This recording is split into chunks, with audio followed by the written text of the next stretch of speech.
Okay, great. Okay, so we're recording, everything's all here. We share this mic and then you guys share that mic as well. Then we've got, oh, no, here we go. We've got all the sound that we need. Yeah. And here we are. Thank you very much for joining me today. You're welcome. Hello, everybody. Welcome to Luton's Deadpool podcast. It's a very special episode with myself, Luton's Deadpool, and Amani's mum and dad from the Fight for Amani page on Instagram. Thank you so much, guys, for joining us. Thank you for having us. Yeah, it's a real pleasure We're for big me. fans.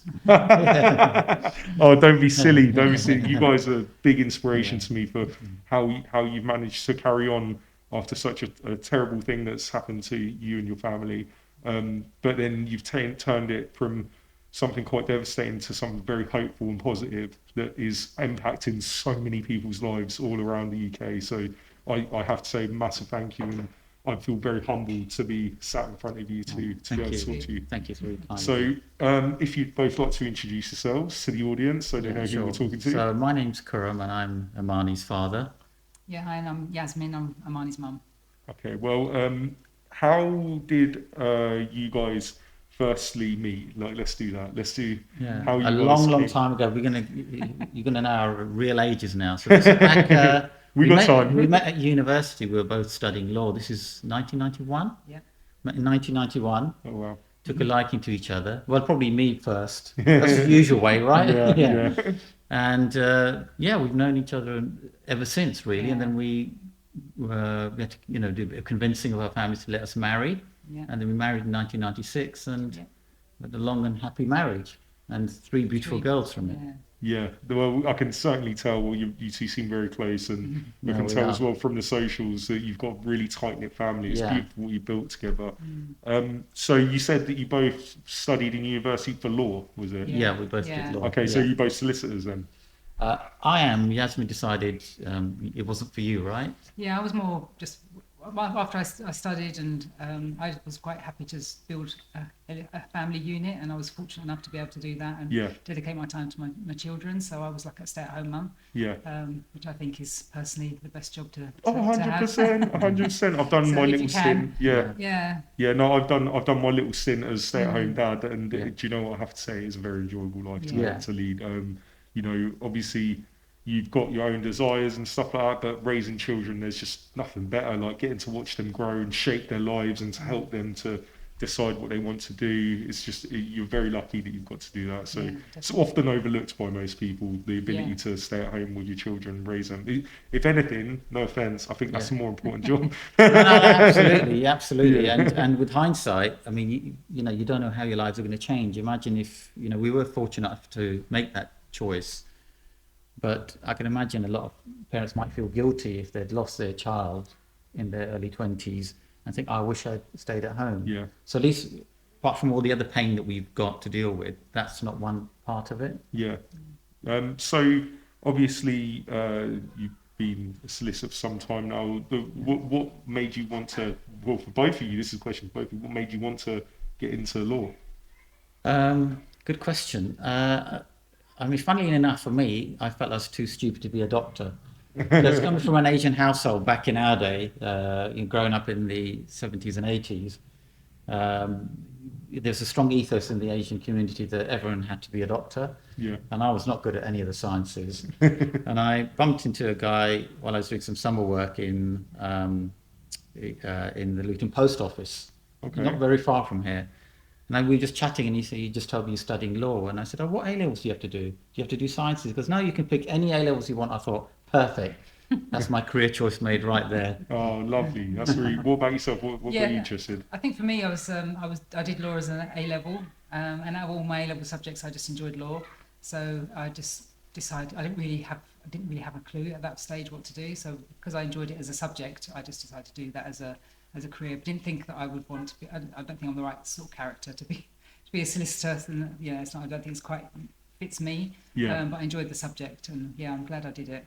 I bet it taught you a lot. I mean, you must have got some life lessons from that back then that's helped you now and what you're doing. Because I think clearly you're a humanitarian in what you want to be and your impact. So I mean, I've followed you for the longest time now and seen what you've been doing, and I can really tell, like, in your heart, you want to help people and change the world. And Yeah. might seem a bit big. Oh, sorry about that. Might seem like a big sort of mission to undertake, but you seem really determined in it. Yeah. Which, I think that's all I did know. I just knew that I wanted to help people. I didn't want to just like push a pen around, and obviously law does help people as well.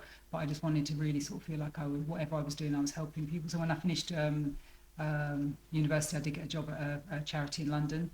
And was a fundraising officer, and all the sort of things which I didn't realise then would stand me in good stead later. So I think the law helped with like developing English, writing skills, and all that sort of thing. And then I think my job after that was really helped with fundraising and campaigning and all that. So you never really sort of know where your path's gonna take you. But but I'm just sort of a firm believer of just trying to be kind to people and just. I think we can all make changes in the world if we just are kind to just people nice. that we meet. I know.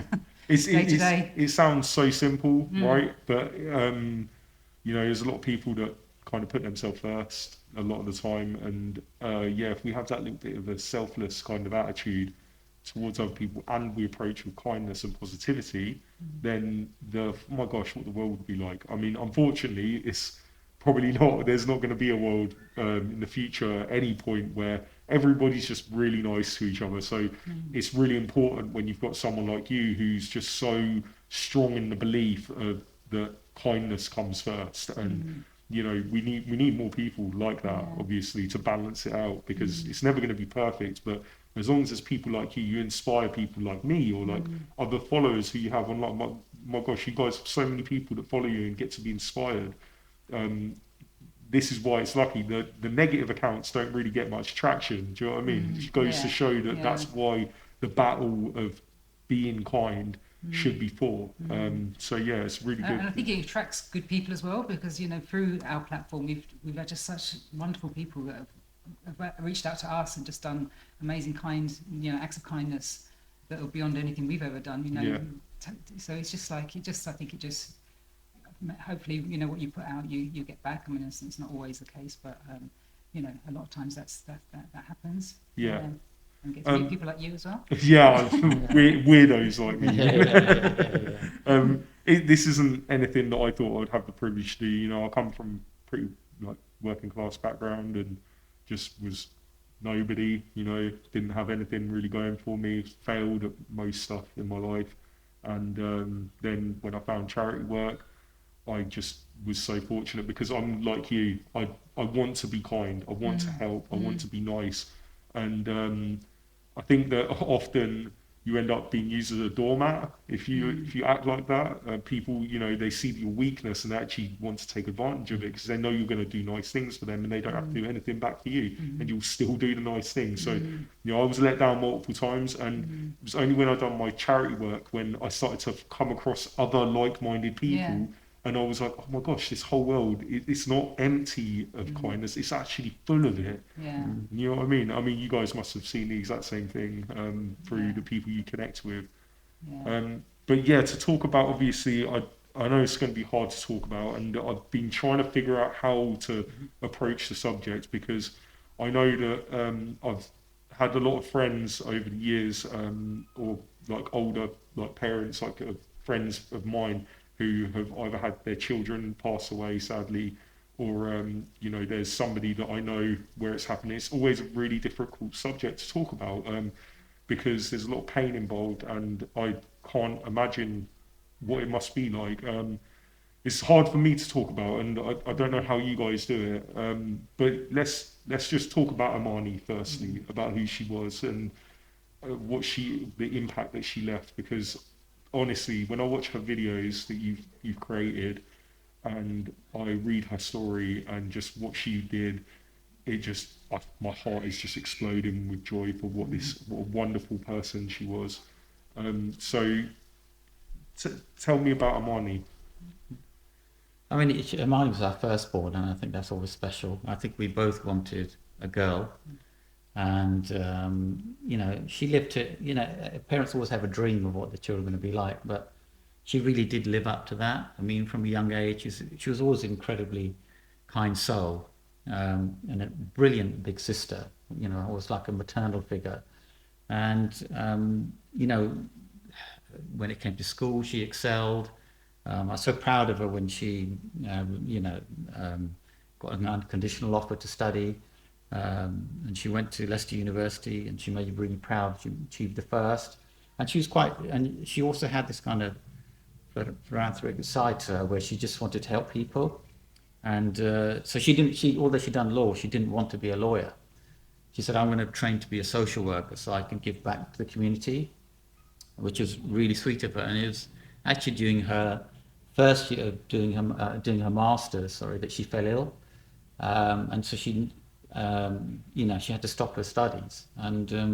And I think that sort of ethos that she had about to help community, when she, after the diagnosis, after the marriage which she was engaged to fell apart, it didn't go ahead in the end. I think then she found this new fighting spirit and said, well, it might be too late for me, but I'm going to make a difference for everyone else, which is amazing for somebody who was just 22 when they fell ill. So I'm really sorry.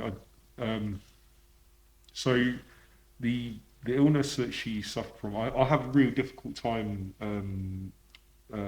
vocalizing it. I can't get the word right. It's No, really you take your time. Is it glioblastoma? Yeah. Is that how you say it? Yeah. So what exactly is that for people that don't know? Well, basically, glioblastoma is a grade 4 brain cancer, and it's probably the most aggressive cancer, certainly the most aggressive brain cancer. And it's basically a tumour that's in your brain, but it also has like spider-like sort of tendrils that goes through the rest of your brain as well. So it's very difficult to treat. It's very fast-growing. And obviously the problem is there is no cure. There's no effective treatments in the UK either. So Amani was literally just as far as we knew it, 100% healthy, and she just moved back from home after being at university for 3 years, and she just collapsed at home on her 22nd birthday and had a seizure, and that's where the first moment where we thought, what's going on here, and rushed to hospital. It was COVID, so we couldn't even. She had another seizure on the way in the ambulance, and she got wheeled in, and I was just told to go home, and we literally had to leave her in Luton L&D hospital, and then she got moved to a hospital in London for 12 days, isn't it? She was in hospital, and in that time she was diagnosed with grade 4 glioblastoma. We were told over the phone, and she was told by herself in a hospital room without us. She's likely got. Actually, no, I don't think they told her the diagnosis, but they certainly told her that it looks like it's cancer, and they told us it looks like she's got 12 to 18 months to live. She had to then have brain surgery. The tumour wasn't operable because it was close to her brainstem. It would make too much, cause too much damage, so we couldn't operate. So she had the operation. Then she was. That was just to be clear. She had the operation just to take the biopsy, not to remove the tumour. To see what it is. Yeah. Just so they could see what because obviously every cancer tumour has different mutations. So they need to see what mutation it is, so they knew what they were up against. And sadly for us and for Amani, she had the worst cancer, but also the worst mutation as well. So she started on it's called like the standard of care treatment in the UK, which is like chemotherapy and radiotherapy for 6 weeks, and then she was supposed to be having a year of chemotherapy after that, but sadly it was only like a month after radiotherapy finished, she was having a lot of headaches, so we took her back for an emergency scan, and they said, sorry to tell you that radiotherapy doesn't seem to have worked. Her tumour's actually grown, and it was 5 centimeters, over 5 centimeters by 4 centimeters when she was diagnosed. Oh my gosh. So then we just thought, right, we have to just find something else. So we researched with my family and friends, and we thought there's a phase 2 trial of a drug that might help her in Germany. And that's where Yasmine then put together their GoFundMe. Yeah, because the trial drug in Germany was £1,000 a week for just 4 tablets, and that's what she had to take. But who can afford £1,000 a week? Yeah. So we just thought, well, we're just going to have to do a GoFundMe page, and I think people see GoFundMe pages like being shared around, but for the family, it's not easy. No. To do that. It's not easy to put your you know, we've been quite a private family before this. You know, we're not somebody that always put our photos out for everyone to see. So, you know, it was a really difficult time to actually write what was happening to us, put photos out, and then, you know, and then asking people for money. Nobody wants to do that, you know, unless they're absolutely desperate. But sadly, we were desperate. Yeah, and, you know, amazingly, I mean, I just think so much traction was behind the GoFundMe page. It must have just been shared like wildfire, and we just literally got £107,000 in 24 hours. Oh my God. Was raised, and we just couldn't believe Close it. the page after that. So yeah, so we just thought, well, we don't know, because we were raising money for this particular drug, but we didn't know, was that drug going to even work for Amani? We didn't know how long Amani had and whatever. So we could have left it on, and we could have grown and grown and grown with money, but we just thought, we just have to be careful here. Let's just stop the page so nobody else can donate. Yeah. And then if we need more money later, then we'll just have to hope that people will still be generous. It was a really difficult decision to make. I think it ended up being the right decision. But, because we would get a lot of phone calls from people or messages saying, why did you close the page? Because they just received the, you know, less than 24 hours later, and they couldn't donate. But I think when you take people's money, there's a lot of trust involved there. Nobody wants, you know, it's a lot of pressure. Yeah, exactly. It's a lot of responsibility. pressure. And that's not easy as well. That you've got, you know, you've got people's money, and you know you have to use this really carefully. You know, and we're Muslims as well, and you know, Muslim or not Muslim, you know, you've got to be careful with people's money. Yeah. So It's a trust, it was really difficult, sort of knowing that we had that money sitting there, but we were really careful. And then you flew to Germany to collect the first batch of medication, you have to go personally physically, and speak to the doctor, and he has to make sure everything's okay. So you did that, and then when he went, actually I think it was just before you went, we just thought we can't just take people's money and then just disappear, and nobody know what's happened to Amani, nobody knows what's happened to their money. To update and keep people in the loop. So we thought, let's just do an Instagram page, and just, we weren't expecting anything grand from it or whatever. We just thought, let's start it just to share, and we just slowly shared, you know, that you were going to Germany, and then, but it just, you know, these sort of things take a life of their own, and it just grew more and more. And it was when Marnie first got diagnosed, she did go through a very, very tough time, as you can imagine. Literally everything was stripped from her.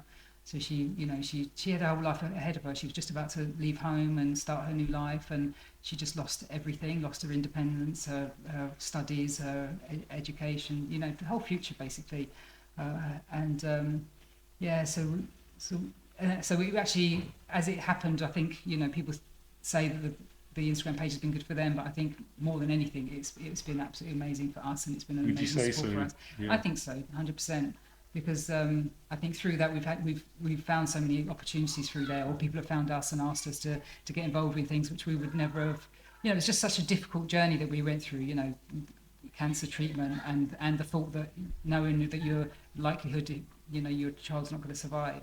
But he gave us a focus, and through there we got in touch with like Brain Tumor Research, and we were able to start helping them to campaign, because that's, you know, when she first got diagnosed, we didn't know there wasn't enough funding for brain cancer. Well, we never even heard that you get cancer. Yeah, in exactly. Your brain, right? I mean, you hear about breast cancer, stomach cancer, kidney. You know, you never heard it. You can have cancer in the brain. Well, the first time that I ever heard that term was through you guys. Really? Right. Yeah, and even then I didn't really know what it was, and it wasn't until I done my own research, because you guys popped up, and then, you know, I started to follow, because I know that, you know, I can't really help you much, you know, I don't have a lot of money or anything like that, but I know that I can share stuff, like, and I can kind of be supportive in that sort of way to help you guys. And I done my research into it, and my gosh, like, people need to be educated about this. It's a really serious condition, a really, really serious condition, and you're right, there is just not enough information out there for people to be able to access. So when it comes to donating to the cause of trying to find a cure, or at least a treatment, something that can make life a little bit easier, you're just not going to get anything, because nobody knows what it is. How are people going to invest in something they're not even aware of? Yeah. So I can see that being a huge disadvantage. And I think for people, the other element is that people don't realise is when you have this sort of diagnosis in your family, the families can no longer work.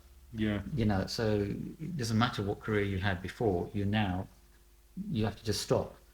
Because if somebody tells you your child's got this much time to live, you're not going to say, oh, I'm going to carry on with my 9 to 5. Thank you very much. No. That's it. So it has a huge financial as well as emotional impact on families. Yeah. And that's why people need support. And that's why, Yasmine tries to, through the Instagram page, when other families of brain cancer reach, and, she'll use your platform to try and help them, because we understand how incredibly difficult it is. And I think it's harder now for people, because we were very fortunate with our GoFundMe page. Just can't imagine how blessed we were to get that money so quickly. Yeah. But I know families. There's even local family here, Mohsin's fight. He's also on Instagram. Oh, of course, yeah, Mohsin. Yeah, I see him. Yeah. And then she's been sharing his page, and sadly they haven't got all the money that they needed for his treatment and things like that. And that must be very, like, it's such a bitter pill to swallow. And it's because it's harder times for people now. Exactly, everything's getting harder. Prices are going up. It is difficult for people. So now I try to do my bit, what I can for my chosen charities. But even with that, I've had to strip it back a little bit, because I'm struggling myself each month. Right. And it is, there's a responsibility on the government to sort of take that up a little bit more. Yeah. I mean, when you look at places like Keach, they do a lot of similar sort of stuff to help people in life-limiting and life-ending situations, and they have to make 70% of their money through fundraising, and I can't even fathom how difficult that is to do for such a big organisation. It's got really big outreach, but then when you put it down to a single family that wants to try the experimental drug that you mentioned, it's impossible. It's impossible. And then, like you say, you need to work as well, but then you're not going to work, because you want to spend every single second with your child from that point forward. That's right. And we did, really. And funnily enough, you mentioned Keach. Yasmine works there now. Oh, really? Yeah. So that's the first job of choice you picked after 23 years of looking after the girls. Because we were approached by Keach, obviously, right at the beginning, because Amani was palliative right from the start. As soon as we got the diagnosis, I used to get phone calls from Keach. But I used to, I had lovely conversations with them, but inside I was like, why are they calling me? It was horrible getting a hospice calling you about your daughter at 22, and 2 days later, 2 days earlier, she seemed absolutely fine, and you just couldn't get your head around it. But it was through COVID, so there wasn't much involvement we had with Keach, other than Mani would go to the hydrotherapy pool every Wednesday. We used to go Wednesday afternoon. Yeah. And it was a really lovely time that we had there, and it's a great facility that they have on offer. It's a great organisation. It really is. I'm so proud that you've gone to work there. I'm actually restarting my relationship with Keach again. I haven't raised for them for a little while. I've had some stuff going on in my personal life where I've had to take a massive back step from everything that I've been doing. Can't obviously talk about it too much, but now that I've come back and I'm doing it with Keach, I can't think of anybody better. When I've not actually had anyone myself at Keach, but I know people through the charity work that I've done, and because obviously I've been raising for Keach this whole time, I've just made relationships with people who have had family in Keach, tell me their story, and every time that someone tells me a story of this horrible heartache that befalls them, and then you see people like Keach stepping up to really help, not just the individual but the family around them as well. It's a wonderful organisation. We're so lucky, and they're incredibly lucky to have you. Very lucky to have you. On to the fundraising sort of stuff then, and you've done so well with the GoFundMe, and you've now started other things as well on top of that to help raise not just money but also awareness for different causes, and you've got this Walk of Hope we've got sat in front of us. So do you want to just explain what that is? Yeah, that was because people started doing a lot of, because people, when Mani first got diagnosed, people were just like you were saying, wanted to be able to do something, but they didn't know what they could do. So a lot of people used to just do a lot of fundraising events for us and do runs and all this sort of stuff. And then in 2021, I knew they had their Walk of Hope, and they normally just do Walk of Hopes where you get a group of people, you walk around somewhere by yourselves or whatever. But I just wanted to have it more of like a race for life sort of feel to it, so basically I organised it with Amani in September 2021 was the first one that we did at Wardown Park. And that was a really special event because Amani was there, and she actually did a really amazing speech at the start. We've got it on our Instagram page and YouTube page. Yeah, and she just said everything that she needed to say about the funding issues and, you know, does my life not matter? You know, why are you not funding it? And, you know, she was absolutely amazing. And then obviously when she passed away, we wanted to continue with that. So this is the third year running now that we're doing it. So it's next Saturday at Wardown Park. At 30th. Yeah, 30th of September, 30th, next Saturday. At 1:30. 1:30. Yeah. Yeah, I'll be there without a doubt. Yeah. I'll do as much as I can, you know, to try and get more people to come Yeah. as well. So is there, how will people be able to donate? Well, they actually register. So if you could like Google Luton Walk of Hope, Okay. And then you should You go can straight just to do the it straight page. online, yeah. Yeah, and then you register, and then you can open a Just Giving page if you like, and Okay. actually, you know, raise some money between your family and friends and what have you. Yeah, and it's just a walk. It's like a few loops around Wardown Park. It's like it's a 5K course, but then we don't sort of like stress on it because we just want everybody, whatever their disability or sort of, you know, we just want it to be inclusive for everybody. So it's just basically come, enjoy the day, walk as much or as little as you can, and raise some money if you can. We're hopefully going to have some nice stalls, and like you said, yourself's going to be there, and yeah, it's got bigger each year. And we've actually last year we paired up with one local family from Barton-le-Clay who lost their son George. Yeah, I saw about George, yeah. So we did it in memory of George and Amani last year, and then this year we're doing it in memory of 4. So again, Marnie and George. Renee as well, and Shay, is it? And Shay, Yeah. Renee's a young girl from Luton as well. Yeah. She was only 11. Yeah, I know Dom. I know Yeah, her dad. Yeah. okay. Yeah. I've gone to. They do the Silver Lining. Oh, that's right. Yeah. Football Foundation, where they play charity matches to raise money for the cause. So it's beautiful to see all these people that then come together. I know that it's like that what has ripped your family apart has brought you into a new community together with people, and you guys are doing so much good, and it's just such a shame that it doesn't get the recognition I feel like it deserves. You know, I think that there should be so much more money coming into this, just like we said previously, not just from people donating, but from our government to be doing it. I know that you went to Parliament for something. I can't remember exactly what it was, but I saw you guys were in London. Yeah, so we went with with Sarah Owen, a local. Oh, yeah, so that she's was been it, an yeah. amazing support Yeah, for us. She really is. She's really been touched by Amani's story as well, and she's very committed to supporting us through this journey. So she arranged a meeting with Will Quince MP. I think he just works just under with Steve Barclay. You know. Oh, wow. Yeah. So and I think we were really pressing him to. There's this fund that of 40 million which has been pledged to. They're going to invest in brain cancer research since 2018, and only about 14 or 15,000 million has been invested. And the issue is the 5 years are up. What's happened to the rest of the money? Yeah. And we've been told that the money's there, but nobody's coming up with enough suitable trials to release the money. But that is simply just not correct, because families such as ours and those who are going through this journey now are going abroad for trials. It's just that we're not willing to. They're just creating too many hurdles, and so the money's not getting released. But there are trials ongoing in the US, throughout Europe, and the issue is that they've just got to be willing to release the money so the funds could be all work together with, like, say, you know, brain tumor research who've got research labs and invest the money in them. Yeah, exactly. So I think it's just unnecessary hurdles being created. And so really my position was, we don't want any more excuses. You need to make the criteria a little bit easier or more transparent. And if they're being refused, why they're being refused. There needs to be accountability. Yeah, exactly. Yeah. It's like almost like a little secret society that nobody knows.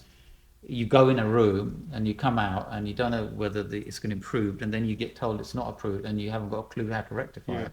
Yeah, because then how can someone design a trial that can then fit their requirements? Exactly. Because ultimately that's what you're going to have to do. You're going to have to, you can't just come with an idea, obviously, because they've got their requirements, and if you don't meet them, they're going to be rejected. No matter how important and meaningful the quest that you're on is, they've got their list of requirements. So maybe well, the issue is you have to have the appropriate expertise on the panel. So you don't get a kidney doctor to make decisions about heart surgery.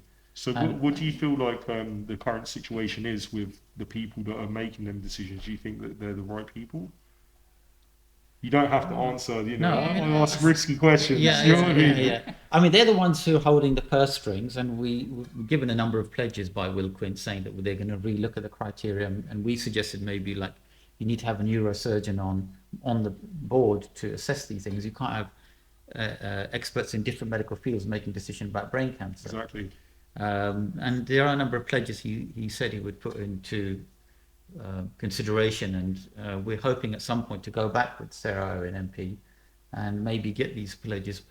Actually, you know, we need to know that they're actually been put in place and going to be effective. But at the moment, I think at the end of the day, we're still stuck in this position where families such as ours we're having to continue to raise the money for not for ourselves anymore, but for families just starting this journey. Yeah. So we, you know, Yasmine and myself, we could have just disappeared. You know, after Amani passed away, we released the rest of the funds we had to brain tumor research. We didn't keep the money that was left when Amani passed away. So really, by the time Amani passed away, through her efforts, she'd raised really £100,000, and now we continue her legacy and continue to raise monies well over that limit. Really, that's It's brilliant. not for us; it's for every. It's You know, for we the lost our others, daughter. yeah. You know, we just don't want other families to go through what we've been through Yeah. because it is traumatic. It's hard as well because you know it's a long slog. There's no like you're not at the cusp of sort of a change. It doesn't feel like you're at the cusp of any change. It definitely feels better that I think awareness is increased now because we've like got the EastEnders storyline on glioblastoma. I was going to ask about this. Yeah, that is amazing. I mean, again, what a wonderful thing to come out of such a terrible event that you guys got to help to create this. Let's just break it down because people are going to not know what I'm talking about.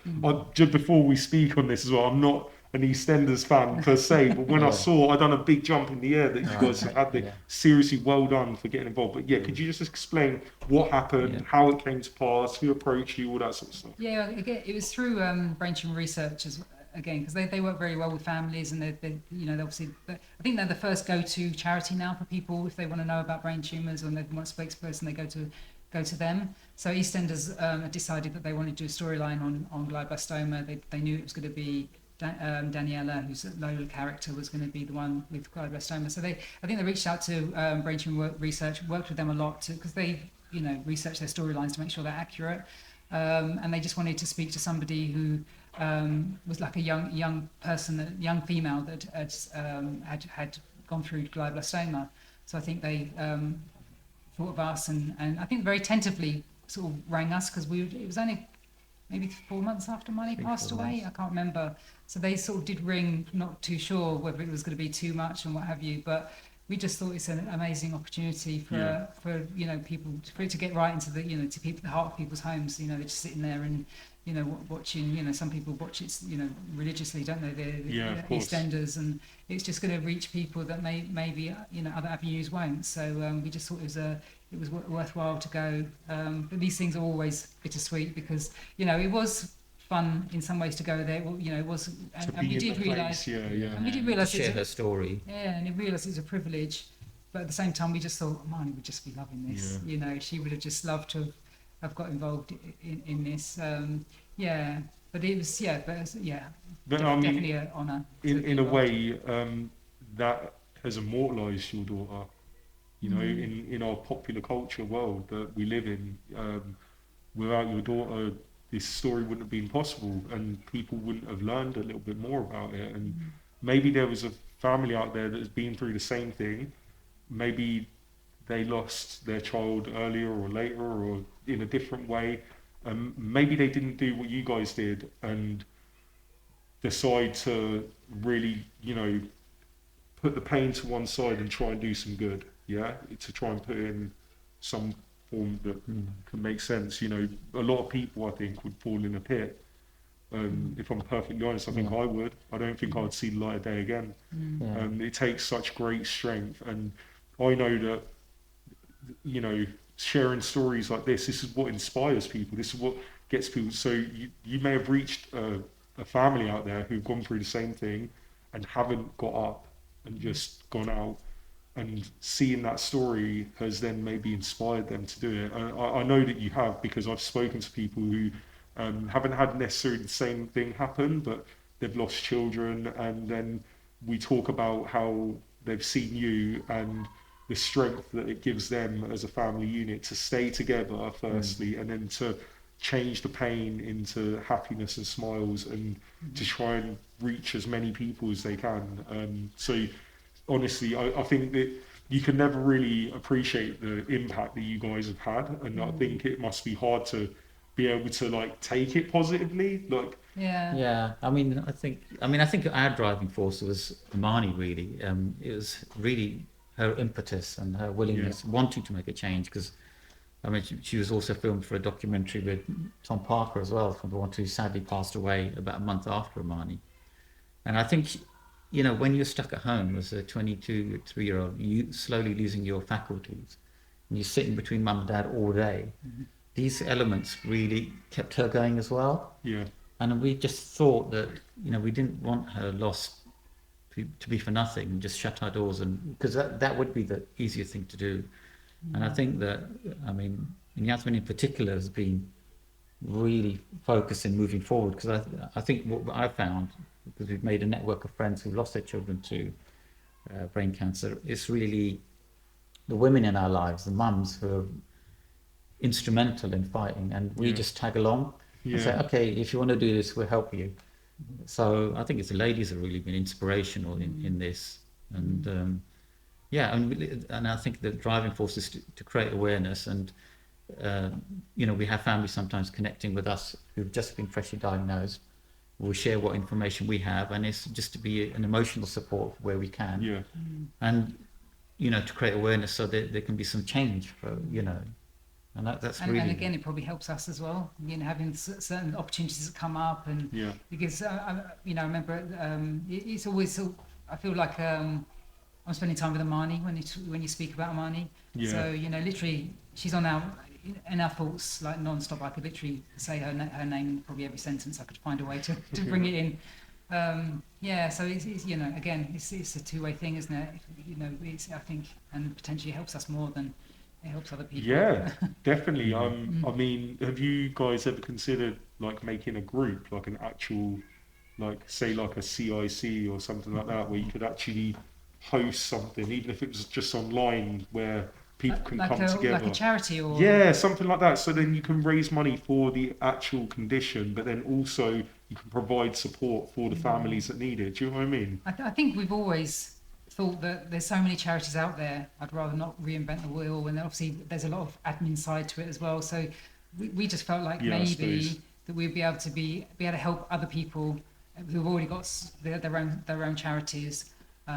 Without so kind of use your platform to support others and be in the spotlight to shine. I like that. Rather than, you know, I mean, I suppose a way which is not like brain tumor related, but another, when Mani passed away, her friends did another fundraising Just Giving page, which was because when Mani first fell ill, she texted her friend and said, you know, if I don't make it, will you build a mosque in my name? Oh, and this happened in Uganda, didn't it? Yeah. Oh gosh, that's beautiful. And when she was having, because towards the end she had a lot of pressure in her brain, so they had to have shunt surgery, where you have like a tube from the brain that gives it through to the stomach, and they kept on going wrong. So she had like four in a couple of weeks. 4 brain surgeries. Yeah, so that was a difficult time. And when she was coming around from one of those surgeries, one of the later surgeries, she just said, "Mum, will you build a school in my name?" And I was just, I said yes, obviously, but I was like thinking, I have no idea how I'm going to do that. So when she passed away, I think it was the day of her funeral, her friend said, "Is it okay? I'm going to do this Just Giving page." And again, it got 130,000. Oh my gosh! Wow. And so again, we were just like, I can't, you know, it was just unbelievable to us. So it was initially, I think the fundraiser went out saying it was for a school, for the mosque.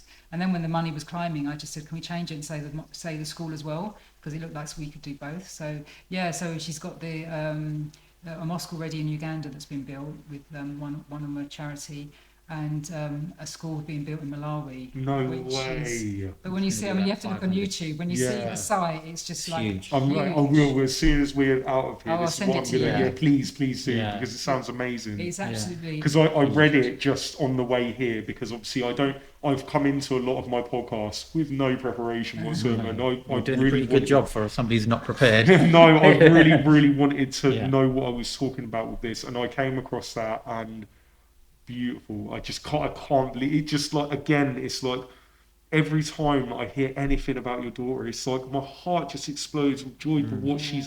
the legacy that she's left Yeah. behind. Yeah. I know there's an award as well from Icknield High School, is it, Yeah, that they yeah. do every year? Yeah, that was the first year, was this year. I can't remember when it was now, March maybe. Yeah, so it's this going to year. be an It's annual an thing. annual year. Yeah, so it's one for courage, wasn't it? Yeah, I Yeah. think so, yeah. And then there was also an award at University of Bedfordshire, because that's where Amani was doing her social work Yeah. masters, and that's for the highest achieving student. Wow. And then in So we get invited every year for the graduation as guests, Yeah. and then they'll award the highest performing social worker a certificate, especially in Amani's name, Oh my which gosh, is really that's incredibly beautiful. sweet of them. That is beautiful. And I mean, obviously, I don't know if you remember that she was awarded her masters in a hospital Yes, bed yes. 5 days before she passed away, and I think the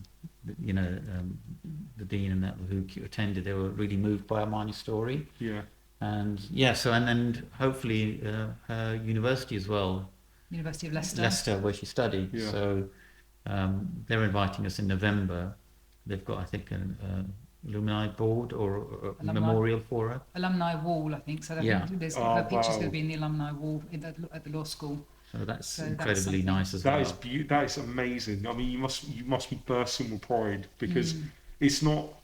I mean, I think that because of her falling ill, obviously all of this has come to pass. But I think that it just shows what trajectory she was on anyway. I mean, she was always going to leave this mark on the planet, and Yeah. you know the way that these people have come and they've honoured her in this way. It's just, you must be so proud Yeah. because Yeah, that they remember her for before. Mm. Do you know what I mean? Yeah, because I think Marnie was just like, she always touched people's hearts. I think Yeah. she just, I think some she just had that something about her. That she was just so charismatic and sweet with it, and just full of life, and always smiling, always talking with a sort of like a little bit of a cheeky sort of like half laughing, half talking sort of all the time. So yeah, she just seemed to have that ability to touch people's lives before she fell ill, and then definitely after she fell ill, and hopefully it's continuing to this day as well, and for many more years as well. Yeah. I think that that's without a doubt what the legacy will do. I don't think that this is the end of it here at all. I think that if anything, what it's going to create is a whole new generation of people who are going to come through into these different universities and schools.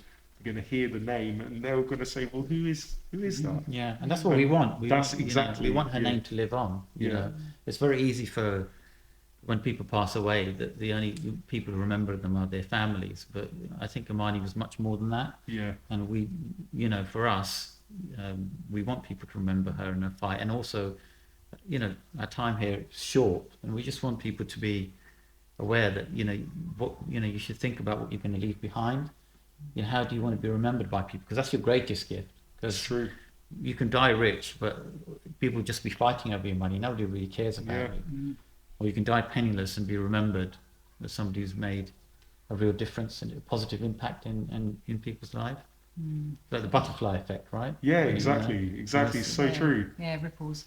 Yeah, I mean, One act and this is what I'm saying. I mean, there's going to be kids who walk through Icknield and hear about this award, and the kid that wins it will be like, "Well, who is this even named after?" Yeah. They'll go and find out, and they will feel so honoured by that. And Yeah. I really believe with kids that you need to be inspired at a young age to really achieve big things in life.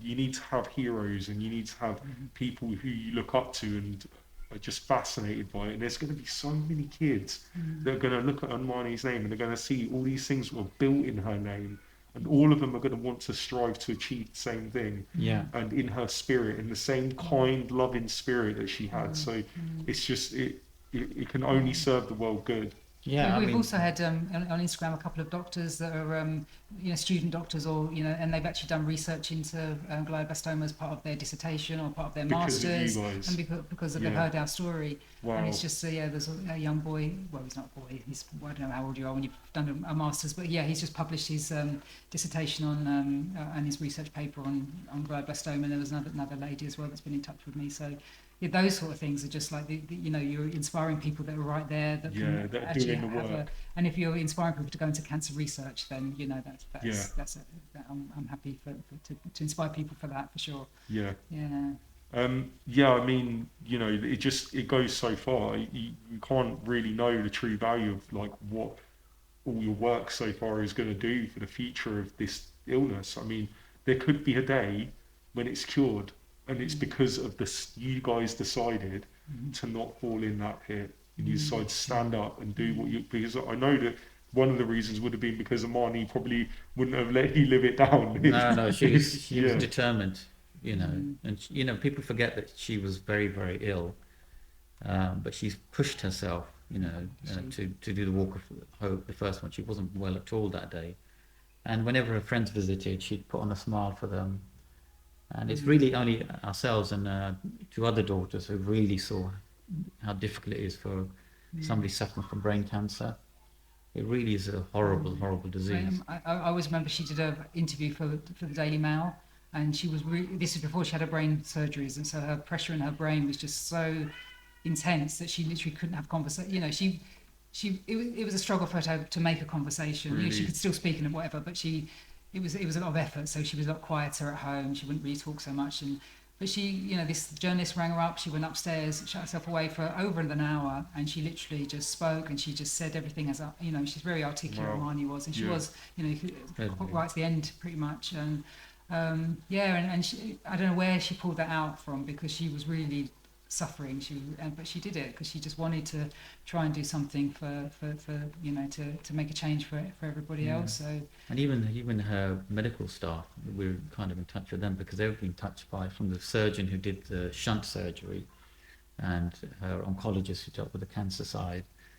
We've met them a couple of times. They come on, you know, radio to be interviewed, and they've both been inspired, and they deal with cancer patients every day. Exactly. So even they feel that there's something very special about Amani and what she achieved. But it's also it is a group effort, because there's lots of brain tumor families, and that, you know, they are, you know, that there's a lot that are out there trying to make a noise and make a difference, and you know, it's too much for one family to do. So there's lots of people out there. So you know, the more people that can make their mark it's not for everybody, but the ones that can. Well, it creates a community, right? And then Yeah. this is the thing: you can stand on your own shouting, and hopefully someone will hear you. But you know what? If there's a group of you, you've got more of a chance of being heard. Yeah. So having this community that you guys are creating, because this is what it is. You know, you're inspiring people to be able to say, okay, I can talk about this, and knowing that by seeing your journey and how much it's helped other people, it's just going to make them people that are going through it now just say, if they're going to do it, then maybe I can too. Maybe I can add my little bit of help into this situation and just boost the platform a little bit. It doesn't always have to be like big, like organising a walk, or, you know, just like we said before, just anything, tiny. Just it doesn't have to be big gestures sometimes. So should we just talk again just briefly about this, just big it up again, because I'm really looking forward to it. I know it's a bit of a somber day, it's always going to be a somber day, but I think that what I've learned from you and from what you've done so far is you always still do stuff with a smile as well, and it's like you want people to be happy as well. It's not like you want people to be sad at this event. I think it is a happy event, definitely. Yeah, it's a very happy event. I mean, it's in spirit of your daughter, so we've all got to come with her spirit in our heart on that day. So yeah, just again, if you could just big it up. And so it's on the Saturday, the 30th of September. You register by googling Luton Walk of Hope 2023. And it's just a course around Wardown Park. Registration start at 1:30. And we're all just coming together. We're asking people to wear purple in memory of Amani. It should be a really good day. It'll be a good fun day. I mean, I think everyone who's been the last 2 years have really loved it. But also the other thing we are actually doing as well is we're going to have an angel wall this year. So we're asking for lots of brain tumour families to be. They're at the moment sending photos of their loved one who's passed away from brain cancer, and we're hoping to have display their posters of their pictures and everything, and just to show, because last year we had the shoe memorial, which was very impactful. We had I think about 30 so shoes. so we had Marnie's pairs of shoes, like Georgie's pair of shoes, you know, and that was sort of, I think it really brought home to people that these are, you know, their actual real lives that this is taking. Of course. So yeah, so this year we decided to do the Angel Wall. So we're hoping that's going to be part of the Walk of Hope as well. Well, anything that I can help with to just promote, I mean, you don't need my help really, but as much, I think, like I said, if there's more voices talking about this, it definitely goes to help people, even if it's just one more family that it helps. So I'm really grateful that you guys came in to talk to me. Is there anything else you'd like to talk about? No, I can't Did we think of cover anything. everything? But thank you so much for, you know, for asking us here. Really. Yeah. But also Well, for I coming. messed up with the other day. It's okay. Time-wise, it's just I've been all. I'm really sorry. I've got so. I think this was better in the end. Today was better in the end. It was really nice to have you come in and just, you know, again, it's like for people, you know, you didn't see what happened when I came in, but just the warmth in both your eyes. When I know you can't see my eyes, but the warmth in your eyes when you saw me, and it feels like I've known you for the longest time already. It really does, and I can't thank you enough. And No, thank you for having me. Because I just think it's great what you're doing, and when, you know, when the kids were out there and they saw you, like, Deadpool, that was just amazing. You've got a lot of fans yourself, I think. I get mobbed by children a lot. First thing I was saying to Yasmine, that's not for their age group. Oh my gosh, don't. They're obviously watching. There was a time before when I was in town, and I want to say 2 or 3 year old child came up to me and said, "I've seen both of your movies," and I was like, "No, you haven't." And then they detailed 2 of the most graphic scenes that are in the movies, and I was like, "Where's your mum? Where's your mum? Bring your mum to me." And the mum come over. I was like, "Never again, never again. That was a bad move." But yeah, so children, please do not watch the movies. But I like to try to. I mean, the kids are cool with me because I think what I've done with this character is, like, I am not the one from the films. I'm Luton's Deadpool. It's a very different thing. I am like the opposite of him, if anything. You know, he's nice and stuff, but he's a bit of a renegade, let's say that. So yeah, I like to use my powers for good and to help people with charity and stuff like that. Deadpool 2.0, as they say. There you go. There you go. But yeah, no, seriously, thank you so much for coming in and doing this. Anything that you need, you've got all my stuff. Just please reach out, and let's just try and spread the word. Thank you so much. Look forward to you being at the Walk of Hope. Me too. I can't wait. I can't wait. Thank you so much. Thank you. Love you, Luton. Bye. Bye.